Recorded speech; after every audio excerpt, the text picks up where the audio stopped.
Hello everyone, আমি ঘুম থেকে উঠে গেছি অ্যান্ড আজকে ছিল শ্রাবণের কত নম্বর সোমবার ঠিক জানি না। তো পুজো দিতে চলে গেছি, এটা আমার ঘরের অ্যান্ড এটা আমার বাড়ির পাশে একটা মন্দির।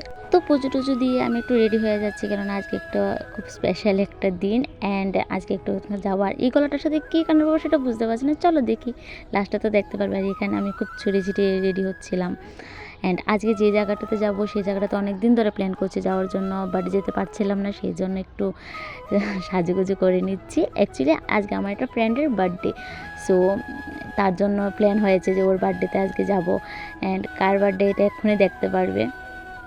এখানে একটু ঢঙও করে নিচ্ছি and this is my final looks and she is birthday girl.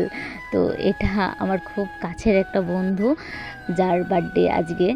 Actually না ভিডিওটা অনেক দিন আগের ছিল অ্যান্ড এখানে আমরা মজা করতে করতে চলে যাচ্ছি অ্যান্ড কোথায় যাচ্ছে সেটা তোমরা এখনই বুঝতে পারবে। ইয়েস, আমরা চলে এসেছি ত্রিপুরেশ্বরী মার মন্দিরে।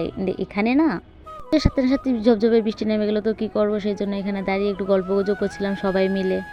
আর আরেকটা লোকেশনে যাওয়ার সময় একটু রিলস বানিয়ে নিলাম, জায়গাটা খুব সুন্দর ছিল। এই দেখো লোকেশনটা কি দারুণ। অ্যাকচুয়ালি আমরা যে জায়গাতে এখন যাচ্ছি সেটা হলো উদয়পুর রাজবাড়ি বলে সেটাকে। এখানে আমরা দাঁড়িয়ে একটু ফটো তুলে নিলাম, শুধু রিলস বানিয়ে নিয়েছি। এগুলো আমার ইনস্টা আইডিতে দেখতে পারবে। আর এটা একদম হাভেলির মতো লাগছে না। আর বাড়িতে আস্তে আস্তে অনেকটাই রাত হয়ে গেছিলো, মাঝখানে খাওয়া দাওয়াও করেছিলাম, সেগুলো দেখাতে পারিনি। তো অনেকটা টায়ার্ড হয়ে গেছি, দেখতেই পাচ্ছ। তো বাই, পরে কথা হবে, এখন ঘুমাবো। টাটা।